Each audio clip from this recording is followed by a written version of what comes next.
जादुई कुर्सी। एक खौफनाक कहानी। रात के साए गहरे हो चुके थे। बारिश की बूंदें खिड़की के शीशों से टकरा रही थीं और बाहर आंधी का शोर था। आमिर एक पुरानी वीरान लाइब्रेरी में बैठा था जो गांव के सबसे सुनसान कोने में वाक़ थी।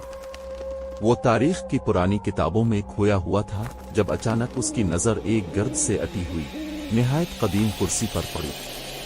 ये कुर्सी बाकी सब फर्नीचर से मुख्तलिफ थी, काली, भारी और उस पर पेचीदा नक़ूश बने हुए थे। कुर्सी के बाजू पर किसी नामालूम ज़बान में कुछ लिखा था। तजस्सुस में आमिर ने कुर्सी की गर्द साफ की और जैसे ही इसने इस पर हाथ रखा, लाइब्रेरी की तमाम बत्तियां झपकने लगे। ये क्या हो रहा है? आमिर ने खौफजदा होकर खुद से सवाल किया, लेकिन उसके दिल में तजस्सुस मजीद बढ़ चुका था। वो धीरे से कुर्सी पर बैठ गया। अचानक एक जोरदार झटका लगा। आमिर की आंखों के सामने सब कुछ धुंधला गया। वो चीख भी ना सका क्योंकि इसके जिस्म ने हरकत करना बंद कर दी थी। इर्द गिर्द की दीवारें खून में रंगी नजर आने लगे और लाइब्रेरी की खामोशी में किसी की सरगोशियां सुनाई देने लगे। तुमने मेरी कुर्सी पर बैठने की जुर्रत कैसे की? ये आवाज किसी और दुनिया से आ रही थी, गहरी, भयानक और इंतकाम से भरी हुई। आमिर की सांसें रुकने लगीं। अचानक कुर्सी की लकड़ी की बाहें सख्ती से इसके जिस्म के गिर्द लिपटने लगीं, जैसे वो जिंदा हो। आमिर ने चीखने की कोशिश की मगर उसके मुंह से कोई आवाज न निकली।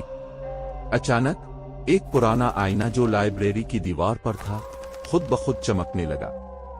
आमिर ने इसमें अपनी झलक देखी मगर ये वो नहीं था। आईने में एक खौफनाक चेहरा झलक रहा था जिसकी आंखों में सुर्ख आग जल रही थी।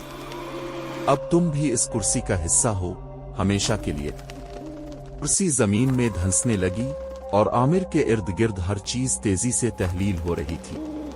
वो चीखने, भागने की कोशिश कर रहा था मगर कुर्सी ने इसे जकड़ लिया था। आंधी का शोर बढ़ता गया और फिर अचानक सब कुछ खामोश हो गया। लाइब्रेरी दोबारा इसी तरह पुरसुकून हो गई जैसे कुछ हुआ ही ना हो। कुर्सी वहीं थी मगर आमिर गायब हो चुका था। अगली सुबह जब लाइब्रेरी का मालिक आया तो उसने देखा कि कुर्सी पर किसी और का चेहरा उभरा हुआ था। आमिर का खौफजदा चेहरा, जैसे वो किसी और जहान में कैद हो चुका हो। और तब से जो भी इस जादुई कुर्सी पर बैठता वो हमेशा के लिए गायब हो जाता।